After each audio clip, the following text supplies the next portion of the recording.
네, 2018년 벌써 1월 달이 다 가고 2월이 됐습니다. 2월에 얽힌 사연이 좀 있습니다. 달력 얘기를 좀 해야 되겠는데, 현재 우리가 쓰고 있는 달력을 율리우스력이라고 합니다. 혹은 그레고리력이라고도 하고요.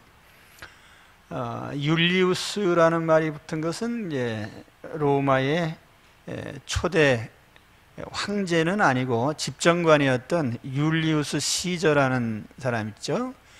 카이사르라고 합니다. 율리우스 카이사르. 카이사르라는 그 명칭이 나중에 이제 황제라는 이름으로 이제 쓰여지게 되는데, 그 로마의 초대 황제는 아니지만 뭐라고 할까요? 황제의 버금가는 그 중앙 집중적인 권력을 세운 사람이죠. 이 카이사르가 주전 100년에서 64년까지 있었고, 이제 그 뒤를 이어서 옥타비아누스라고 하죠. 우리가 아우구스투스라고 하는 이 카이사의 양아들인데, 이 사람이 주전 63년부터 주후 14년까지, 그러니까 예수님이 탄생하실 때 있었던 로마 황제, 이 사람이 이제 옥타비아누스가 초대 황제입니다. 그래서 율리우스라고 하는 이 달력이 왜 생겨나게 됐냐면, 그 당시까지 이제 로마는 여러 형태의 달력을 써왔어요. 그래서 1년을 10달로 하기도 하고, 근데 사실은 지구 공전 주기가 365일이기 때문에 그걸 10달로 하든지 5달로 하든지 별 의미는 없어요. 근데 주로 그 한 달을 30일로 계산하게 된 것은 이제 우리 보름달에서 보름달 그 주기에 맞춰서 아마 한 달에 30일 정도로 그렇게 생각을 한 것 같습니다. 근데 율리우스가 이제 어떤 체제를 만들었냐면은 1년을 12달로 하고 홀수달은 31일, 짝수달은 30일, 이렇게 해가지고 이제 12달에다 쭉 365일을 나눠 놓다 보니까 마지막 12월은 이제 29일이 되게 된 거예요. 30일, 30일, 30일, 30일 이렇게 하다 보니까 마지막에 남은 날이 29일이라 12월에다가 29일을 갖다가 놓게 됐어요.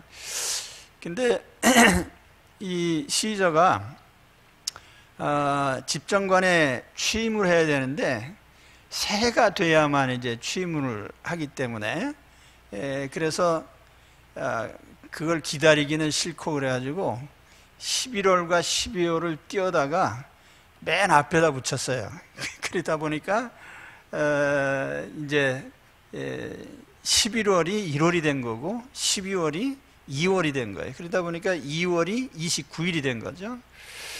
근데 그의 양아들이었던 그 옥타비아누스 아우구스투스가 이제 중간에 생략하고 정적이었던 누굽니까? 누구죠? 갑자기 안토니우스 안토니우스와 유명한 그 악티움 해전에서 이제 싸워서 이기게 되는데, 그 승전한 그 달이 8월이에요. 근데 이 옥타비아누스가 이제 아우구스투스죠. 그 아우구스투스가 그래서 그 승전한 그 달에 자기 이름을 갖다 붙여서 이제 아우구스투스에서 어거스트가 이제 오게 된 거예요. 그리고 이제 7월 달은 그 이제 율리우스가 자기의 이름을 붙여서 줄라이라고 하죠, 영어로. 줄리우스 시저. 그래서 그렇게 되는데, 지금 2월 달 얘기하다가 얘기가 길어지는데, 2월이 그러면 이제 29일이잖아요. 근데 왜 또 28일이 됐냐? 그리고 홀수달은 30일, 31일, 짝수달은 30일 이렇게 돼야 되는데 그게 이제 규칙이 8월부터 뒤로 가면 거꾸로 바뀝니다. 왜 그렇게 됐냐면은 그 아우구스투스가 자기가 승전한 그 달이 8월이기 때문에 거기다 자기 이름을 갖다 붙여서 이제 어거스트라고 했는데 가만히 보니까 7월 달이 30일인데 자기 이름 붙인 달이 이게 날짜가 전에보다 30일, 31일인데 30일인 것은 좀 기분 나쁘다 해가지고 2월 달에서 또 하루를 띄어다가 자기 달에다 붙여서 이제 8월 달이 31일이 되고 그러다 보니까 그 뒤가 또 이제 순서가 바뀌어가지고 그래서 이제 8월 이후로는 이제 어떻게 됩니까? 홀수달이 30일이 되고 참 헷갈리네 자꾸 얘기하다 보니까 그래서 뒤죽박죽이 된 거예요. 근데 아무튼 그 2월이라고 하는 달이 본래 그 날짜가 12월에서 갖다 붙여서 29일이었는데 또 하루를 빼앗겨 가지고 28일이 된 거예요. 그래가지고 통상 이제 보름달을 기준으로 하면은 한 달에 만월이 2번 오게 돼 있는데 2월에는 한 번 올 수도 있는 이제 그런 달입니다. 뭐 달력 얘기를 좀 길게 하는데 그래서 이제 우리가 쓰는 달력을 율리우스력이라 하고 또 그레고리력이라고도 하는데 그 율리우스력을 쓰다 보니까 자꾸 이제 오차가 생겨요. 실제 지구 자전과 공전 그리고 하루를 계산할 때 우리가 보통 태양의 남중에서부터 다음 날 남중하는 때까지를 하루라고 하는데 실제는 그 남중에서 남중하는 그 시간 사이에 지구가 공전을 하기 때문에 거기서 이제 오차가 생겨요. 그래서 이제 그러다 보니까 1582년 그레고리 13세 이제 교황이죠. 가 주로 이제 교회는 부활절을 계산을 하는데 부활절이 언제인지 아세요? 해마다 변하는데 이동축일이라 그래요. 그래서 이제 춘분이 지나고 첫 번째 보름달이 지난 주일날이 이제 부활절이에요. 이제 그렇게 계산을 하는데 그 율리우스력으로 계산을 하다 보니까 1982년 10월 달에 춘분 날짜가 3월 21일에 와야 되는데 3월 11일이 된 거예요. 그동안에 오차가 자꾸 축적이 돼가지고 춘분이 계속 변하니까 이거를 좀 수정해야 되겠다 해서 이제 그 오차 수정을 하게 되는데 그래서 1582년 10월 5일부터 14일까지 약 14일을 정확하게 14일을 건너뛰게 된 거예요. 그래서 1582년 10월 4일 다음 날이 10월 5일이 돼야 되는데 10월 15일이다 이렇게 이제 선포를 해버린 거예요. 그러면서 이제 오늘부로 이제 4년에 한 번씩 이제 윤년이 오는 그게 이제 오차가 좀 늘어나면 4년에 한 번씩 윤년이 오는데 그 윤년을 그렇게 계산하다 보니까 또 하루가 모자라요. 또 100년 정도 되면. 그래서 4로 나누어지는 해는 윤년이죠. 근데 4로 나눠지고 100으로 나눠지는 해는 윤년이 아니고 4로 나눠지지만 그렇게 하다 뒤로 또 한참 가다 보니까 400년에 한 번은 윤년이 아닌데 윤년이 또 돼야 돼요. 굉장히 많이 헷갈리죠. 그래서 아무튼 이제 그 그레고리우스력이라고 하는 게 그 교회력을 이렇게 정하다 보니까 그렇게 해서 이제 나중에 조정이 돼. 지금은 우리가 통상 이제 그 그레고리력이라고 하죠. 그 수정된 달력을 쓰게 된 것입니다. 제가 이제 2월 달 됐으니까 이제 2월 얘기를 좀 길게 했습니다. 2월은 날도둑을 당한 달이다 이렇게 생각하면 돼요. 예. 근데 도둑을 당했다고 하는 것보다는 그래서 제가 양보 얘기를 좀 하려고 서론을 길게 했어요. 통상 우리가 세상 살면서 대개는 남의 것을 띄어다가 나한테 붙이려고 그러죠.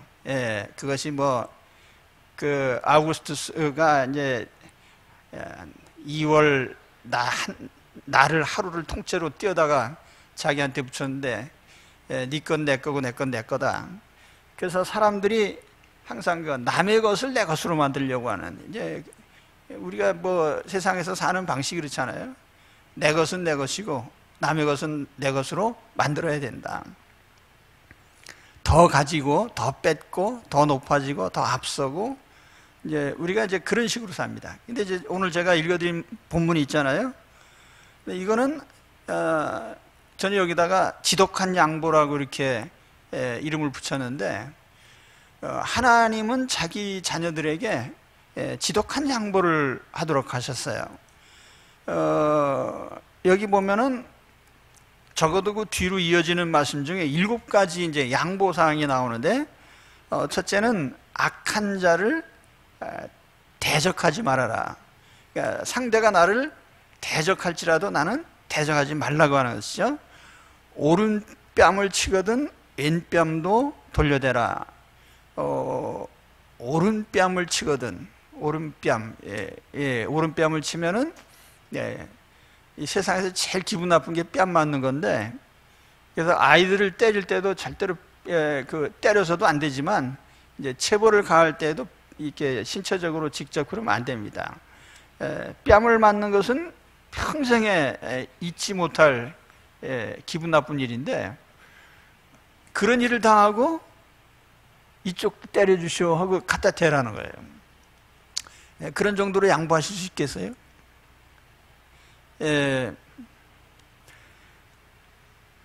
그냥 하신 말씀이 아니라 그렇게 하라는 거예요.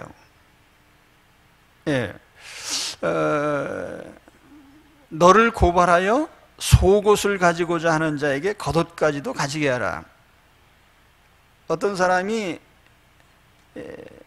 고발을 해가지고 고소를 했다는 얘기예요. 속옷을 가지려고 하는. 성경에 보면은 가난한 사람의 의복을 전당 잡으면은 당일에 돌려주라고 그랬어요. 그것이 전부이기 때문에. 근데 겉옷이 아니라 이게 속옷을 달라는 거예요. 그러니까 정말 나쁜 사람이죠. 근데 그것도 양보하라는 거예요. 억지로 오리를 가게 하거든 그 사람과 심리를 동행하라. 나는 하기 싫고 가기 싫은데 같이 가자는 거예요. 오리를 같이 가자 그러면, 그래요? 그러면 심리를 같이 갑시다. 내게 구하는 자에게 주며 꾸고자 하는 자에게 거절하지 마라. 근데 여기까지가 아니라 그 뒤에 43절 44절 보면 또 내 이웃을 사랑하고 내 원수를 미워하라 했다는 것을 너희가 들었으나 나는 너희에게 이르노니 너희 원수를 사랑하며 너희를 박해하는 자를 위해서 기도하라. 여섯 번째로는 원수를 사랑하라는 거예요. 원수. 그 원수를 어떻게 사랑해요? 그 7번째는 너희를 박해하는 자를 위하여 기도하라. 그래서 제가 이 말씀 들으면서 김정은을 위해서 기도해야 되겠구나, 그런 생각을 했어요. 혹 원수라고 생각하든지 아니면 우리 민족을 괴롭히는 당사자라고 생각하든지, 그래서 혹시 나에게 그런 사람이 누구일까 생각했더니 내가 크게 싫어하는 사람 중에 그 이름이 있어가지고 이제는 기도해야 되겠다. 저 사람 회개하게 해주세요. 그죠? 왜 이렇게 심각하십니까?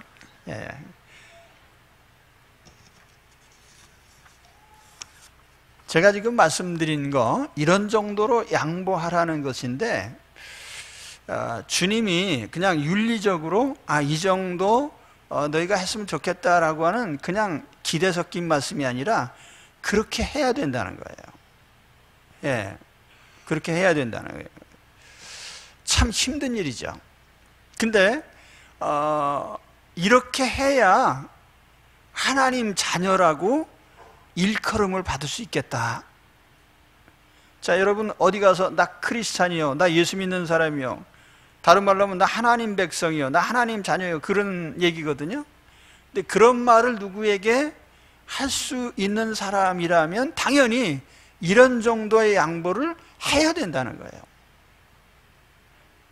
그래서 그 45절에 가서 보면 이같이 한즉 하늘에 계신 너희 아버지의 아들이 되리니 이는 하나님이 그 해를 악인과 선인에게 비추시며 비를 의로운 자와 불의한 자에게 내려주심이라. 이같이 해야, 다시 말하면 앞에서 그 언급했던 정도의 그런 양보를 할 수 있는 정도가 돼야 하나님 아버지의 아들이다, 하나님을 아버지라고 부를 수 있는 자격이 있다, 그 말이에요. 그러니까 그런 정도로 양보를 할 수 없다면 누구 앞에서 하나님을 아버지라고 부르지 말라는 거죠.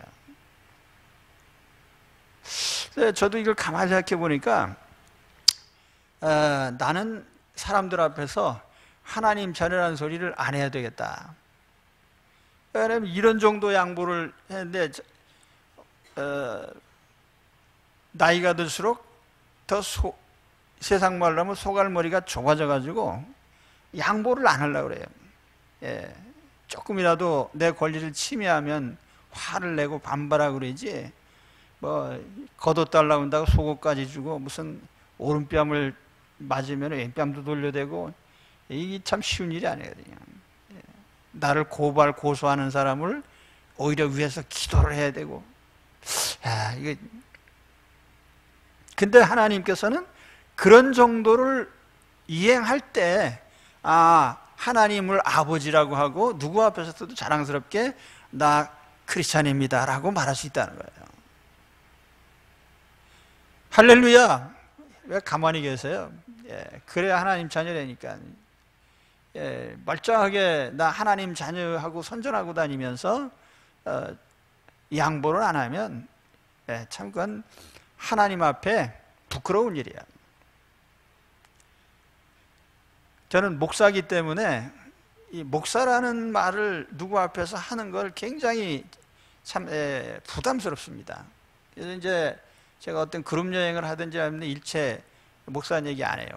어떤 사람 또 드러내놓고 초장부터 목사라고 하는 사람도 있는데 난 그렇게 안 합니다.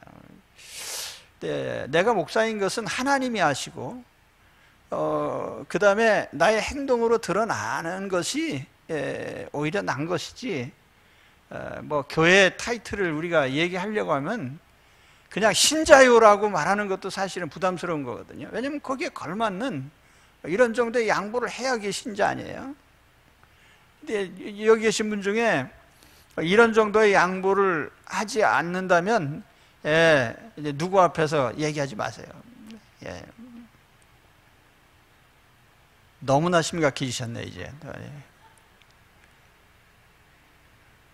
근데 하나님이 오늘 뭐라고 말씀하시냐면은 그런 정도를 해야 그래도 하나님께 상 받지 않겠느냐. 그래서 46절 47절에 가서 보시면은 너희가 너희를 사랑하는 자를 사랑하면 무슨 상이 있으리요?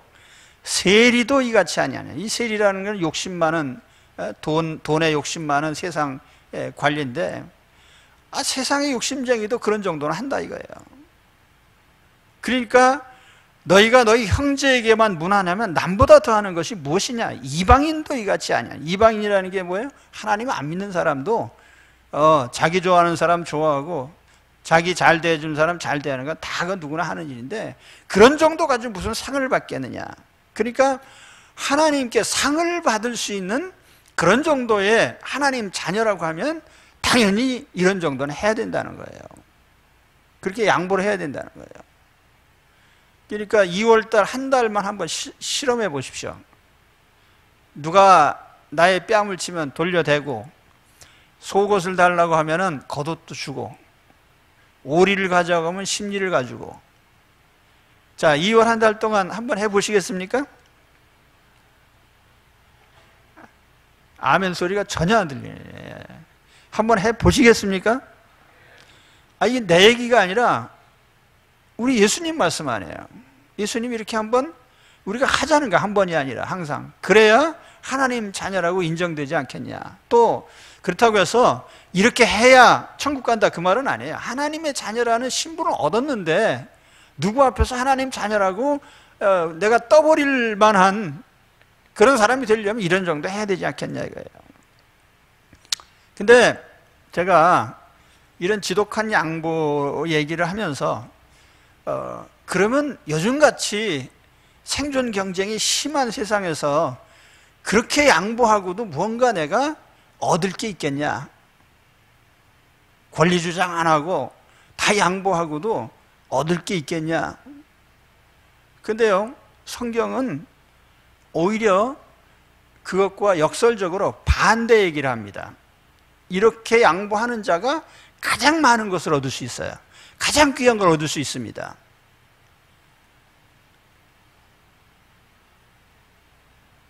눈을 크게 뜨고 귀를 기울이세요. 성경에 보니까 적어도 아주 중요한 인생의 세 가지를 얻을 수가 있어요. 우리가 양보할 때 첫째는 사람을 얻습니다. 양보를 통해서 양보할 줄 아는 사람은 항상 사람을 얻어요. 굉장히 귀중한 원리예요. 요셉이 자기를 노예로 팔아먹은 그 형들을 아무 일 없었던 것처럼 다 용서했어요. 형들에게 다 양보했어요. 자기가 애굽에서 얻은 그 권력이나 가지고 있는 재물이나 내가 형님들, 자식들 다 책임집니다. 그래서 요셉이 얻은 게 뭐죠? 그의 형제들, 가족들. 아마 요셉이 양보 안 했더라면 평생 원수로 지내고 혼자 살았겠죠. 근데 그가 양보함으로 말미암아 그는 패밀리를 얻었어요. 큰 민족을 얻었다고 말이에요.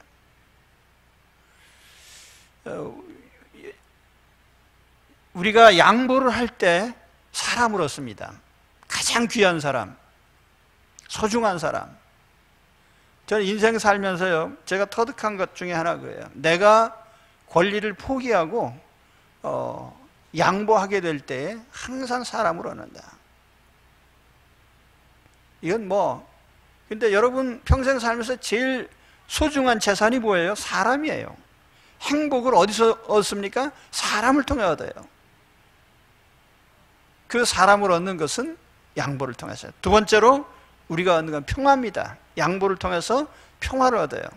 우리가 이삭의 삶을 통해서 받을 수 있는 교훈이 그거 아니에요? 남들이 와가지고 죽도록 파는 우물을 내놓으라 하니까 항상 양보합니다. 그렇다고 해서 이삭이 그것 때문에 더 이상 손해본 건 없어요. 그래서 이삭이 가는 곳에 평화가 있어요. 야곱도 자기 것을 빡빡 우겨가지고 찾아 먹을 때, 그래서 장자의 명분도 팥죽 한 그릇에 빼앗고, 빼앗는 야곱일 때에는 형과 원수가 됐어요. 가정의 화목이 깨져버렸어요.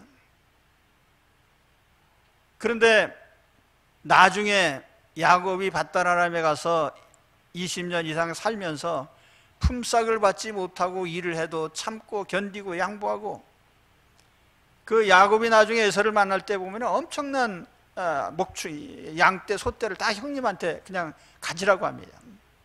그 양보를 함으로써 얻은 게 뭐예요? 평화를 얻고 화목을 얻고 사람을 얻은 거예요. 그런데 그보다 더 중요한 게 있습니다. 마지막 세 번째로 우리가 양보할 때에 하나님의 도우심을 얻습니다. 제일 중요한 거예요, 이게. 자기 것을 자기가 빡빡 챙기는 사람은 하나님이 별로 안 도와주셔도 괜찮아요. 예, 지가 알아서 챙기니까요. 그런데 우리가 하나님을 믿음으로 양보하고 살게 될 때에는 하나님이 우리에게 이 친구는 내가 도와줘야 되겠네. 그러니까 이삭이 다 양보해도 하나님께서 이삭과 함께하는 것을 아비멜렉 앞에 보여주시니까 아비멜렉이 두 손 들고 와서 빌었잖아요.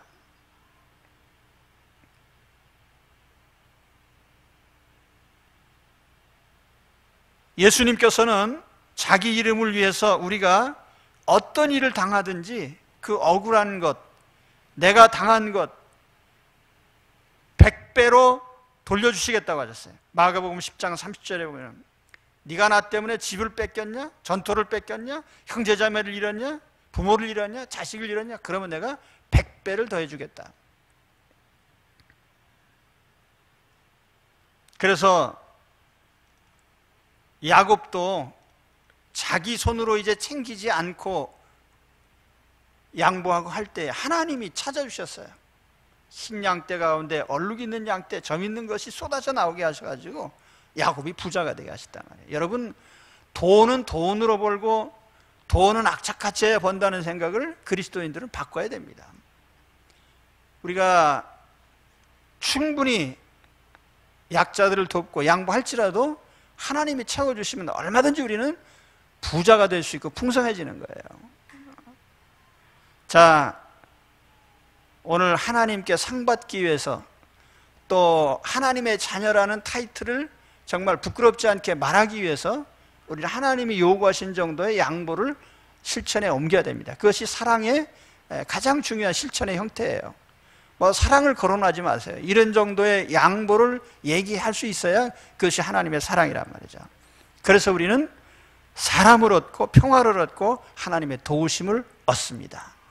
이런 은혜를 체험하시길 축원합니다. 기도하겠습니다.